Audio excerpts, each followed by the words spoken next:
if you're always trying to get to the horizon, if you're only going to be happy when you get to the horizon, you forget to look in the rearview mirror to see how far you've come. You forget to enjoy the drive because you're never going to get to the horizon. It's going to keep moving. It's always going to go further ahead. So if it's always like, I'm going to wait until I'm retired, you've missed 60 years of being retired. You missed 60 years of having a great life. I'm not saying to put stuff on hold, but I'm saying you can enjoy the journey as much as you enjoy the destination.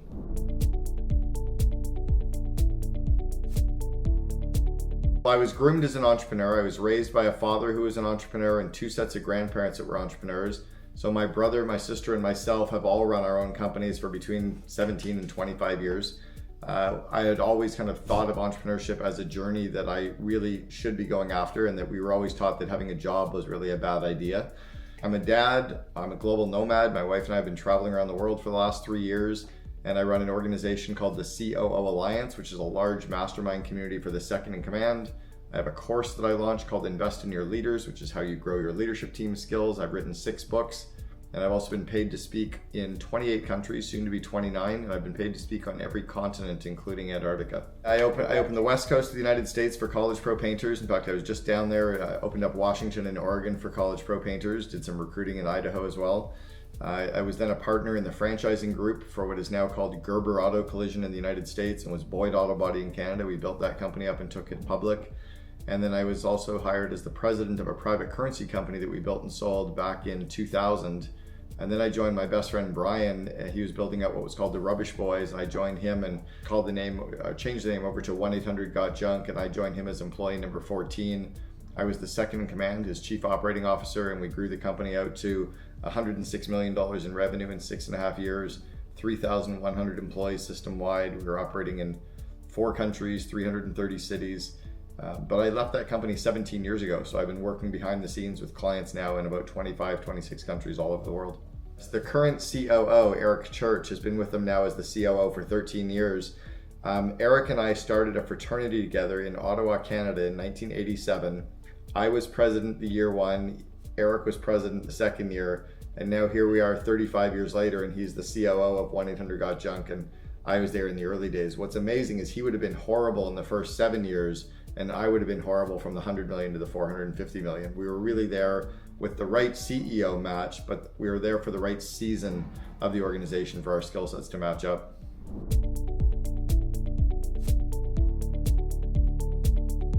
We only build a company for one out of 3 reasons.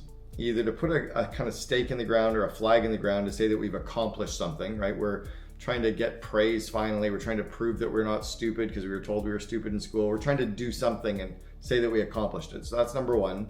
Number 2 is to give us money, right? And at some point we've built it big enough that we've got enough money coming in.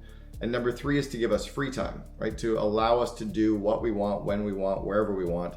That was actually the core reason for me starting a company, was so that I could control my time. It was a lesson my dad taught me at a very young age.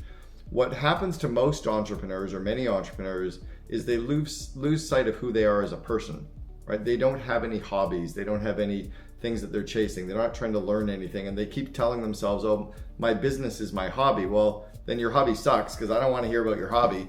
You know, no more would you want to hear about my hobby if I was a lawyer or a dentist or an accountant or an insurance salesman. You wouldn't want to hear about what I do to make money. I don't want to hear about what you do to make money. But because many entrepreneurs lose sight of their hobbies, lose sight of self, lose sight of their relationships with themselves, their spouse, their kids, their friends, they end up having nothing left other than their business, which is sad. So what happens to many is we get to a stage in our career or in our life where we've got the business, it's up and running, we got enough cash, and now we're like, oh, if I actually hire a second in command, or if I build the company for the right reason, I can have my life back. When they decide to have their life back, their companies often go to the next level very, very quickly, because they start delegating everything except genius. They start building out the right teams. They start building the business for the right reason at that point. You know, at some point you have enough money, right? I had memberships at 2 amazing golf clubs, an amazing tennis club. I was flying private. I had 2 unbelievable cars. I was traveling all over the world. How much more money do you really need? So 3 years ago, we sold everything. Clearly I didn't need that much money. Now it's like, if I only own 2 pair of jeans and a pair of beige pants, where I used to have closets filled with stuff, right? I got rid of the golf club memberships. I got rid of the cars, sold all the furniture. What I need now is experiences. What I crave now is relationships. What I want now is growth, as a person, as a friend, as a husband, as a lover, as a dad. I'm doing those things, and those, I find those much more meaningful and much more satisfying than stuff. And then also at the end of the day, I even avoid the question when I meet people who say like, what do you do? I'm like, oh, I hike and I travel and I love cooking. I go to festivals. They're like, no, what do you do to make money? I'm like, yeah, I don't talk about that. And it really messes with them. And I'm trying to surround myself with more and more people who don't talk about what they do to make money, who do talk about their hobbies and their passions and what they're learning and what they're working on and what they're involved in. And what I do to make money is kind of secondary to that. Even if we love our business, it's not our reason for waking up in the morning. It's just part of what makes us us, or part of what we do with our time.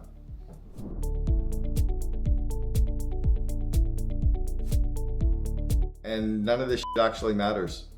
And this is just what you're doing to make money. And at the end of the day, it's kind of like what Ram Dass said, that we're all just walking each other home.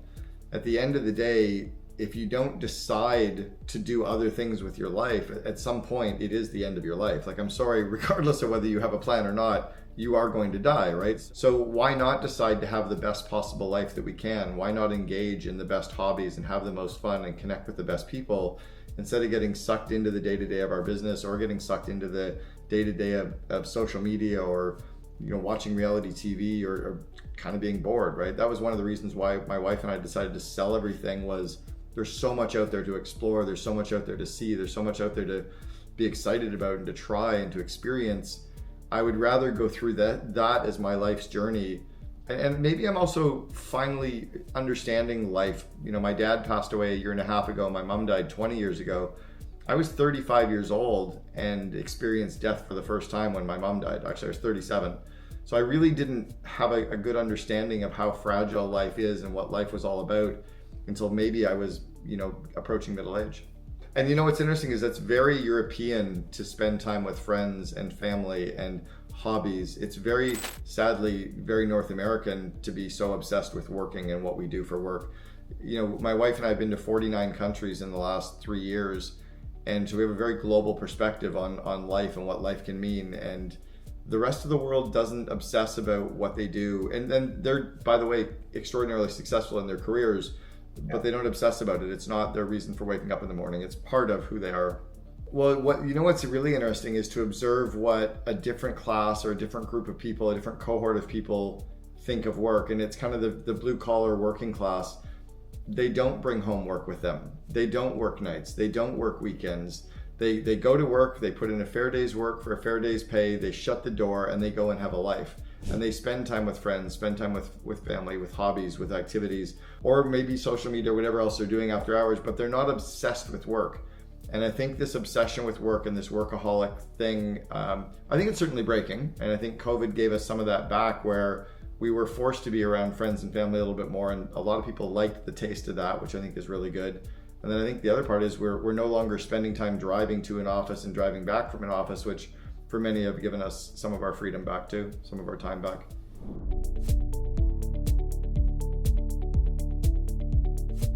I think it does, but I don't think I think we can learn a lot of the lessons if we're open to learning at a younger age. I had the younger age lessons of having balance. When I was 20 years old, I had 12 full-time employees. I was running my own company at 20.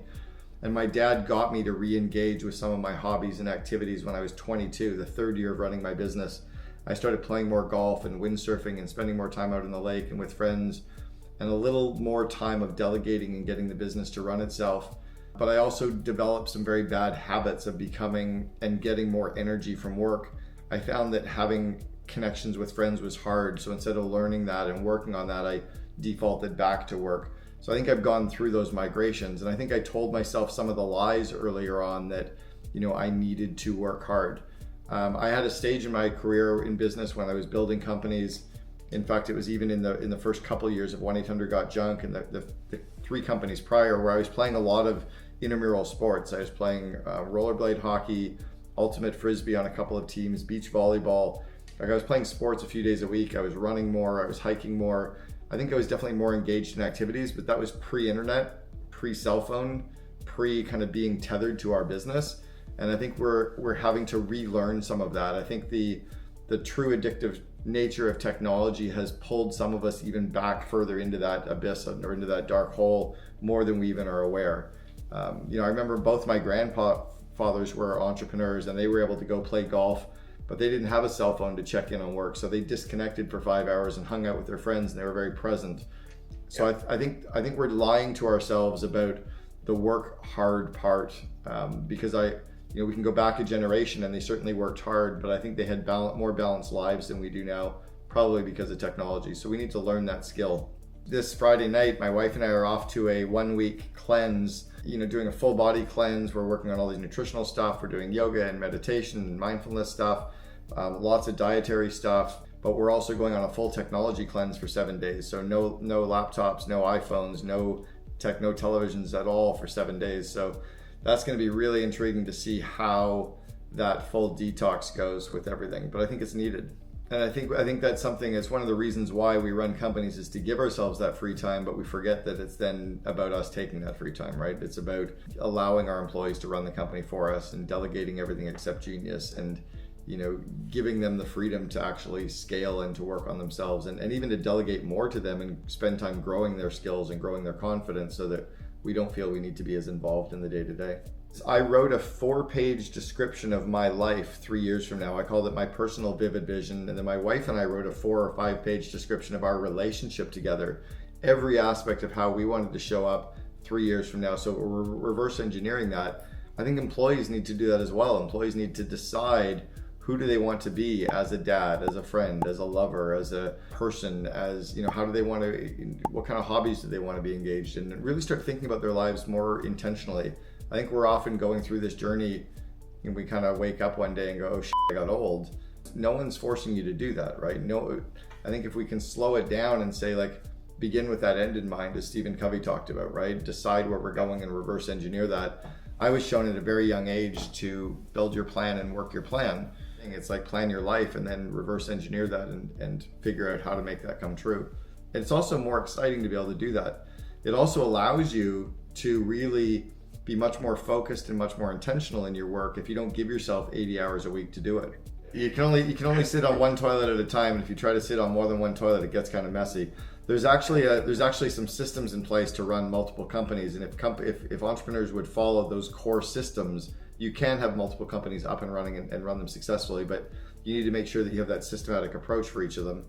But yeah, a lot of entrepreneurs are so focused on, I got 13 operating companies, great, but how's your relationship with your wife? How's your relationship with your kids? What are your hobbies? What are you doing for fun? What are you doing as charity? What are you doing to build your city, your country that you live in? What are you doing to enjoy life? And their eyes will glaze over, right? They've completely lost sight of that. I think it's the rare individuals who are highly successful and running companies and have balanced lives. And it's the same of anyone who's highly successful in their career. If that's all you do, you're going to miss out. Because you're now missing out, then you start using kind of counter that, right? You end up using drugs or alcohol or sex or some kind of form of addiction, or work becomes some of that addiction too. I talked to my son about this just a couple days ago, and I said that someone living in Vancouver can have a very, very good life with no money.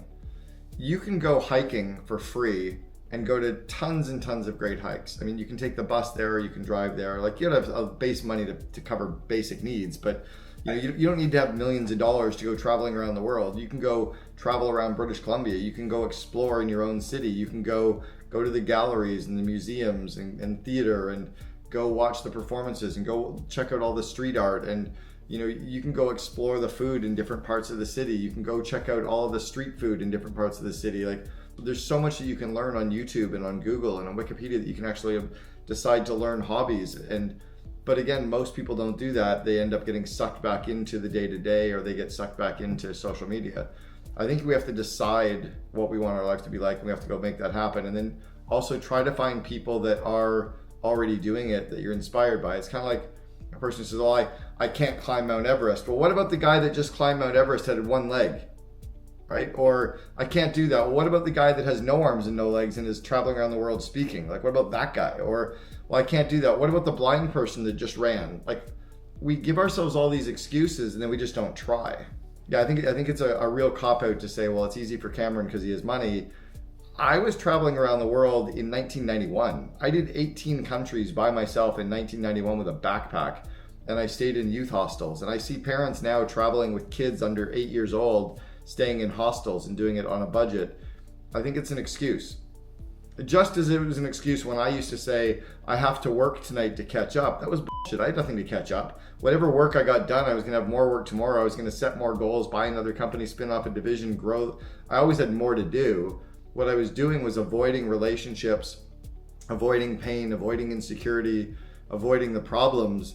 And I was surrounding myself with the one thing that gave me satisfaction, which was the dopamine rush of working. So there's a concept that a friend of mine, Dan Sullivan, and another friend of mine, Ben Hardy, wrote about, or I think it was just Dan did, about the gap, called The Gap in the Game. Ben might have been a co-author on The Gap in the Game with Dan Sullivan, but the concept is, if you're always trying to get to the horizon, if you're only going to be happy when you get to the horizon, you forget to look in the rearview mirror to see how far you've come. You forget to enjoy the drive, because you're never going to get to the horizon. It's going to keep moving. It's always going to go further ahead. So if it's always like, I'm going to wait until I'm retired, you've missed 60 years of being retired. You've missed 60 years of having a great life. You've also missed 60 years of being able to delegate to people and grow them and see them excited about their career because they're able to work on bigger stuff so that you can have a better life. I'm not saying to put stuff on hold, but I'm saying you can enjoy the journey as much as you enjoy the destination. There's a lot of people who maybe work lots, but they probably don't waste time. There's a lot of people that also waste a lot of time. Right? Yeah. A lot of time getting sucked away on social media, a lot of time frittering around, doing nothing, polishing the stone that you can never finally polish. So there is something to be said for being productive or proactive with your life and productive with your life versus just, saying you have to throw all the work away. If you were to write down at the end of your life the most important things that you did that gave you joy, or the things that you did that made your life worth living, or the things that you did that made you happy that you lived this life, is it being on TikTok or being on Facebook or being on Instagram? It's probably not. Is it being at the office? No, it's probably not. So again, you are going to die. With absolute 1000% certainty, you're going to die. Whoever's listening, watching, you will die. So it's up to you to decide, what are you going to do with this time that you've got so that you feel good about the time that you've got, not so that anyone else will.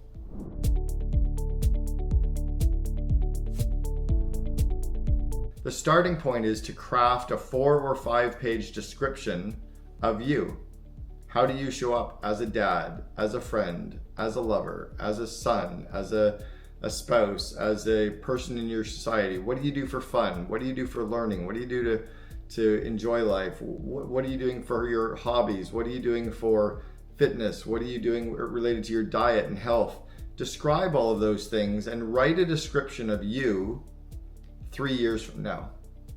And then work with your spouse and describe one together. What's your relationship like 3 years from now? That's a great starting point because it gives you something to be excited about that you start chasing down, and then you start figuring out, how do you make each of those sentences come true? It's one of the reasons why I'm going to my trainer again this afternoon. It's one of the reasons why I quit drinking 11 months ago.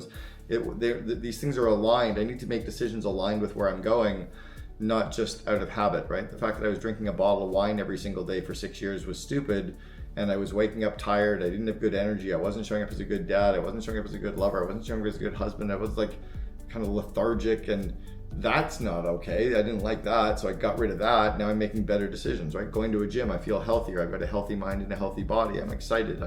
I look better. I feel better. You start making decisions aligned with that.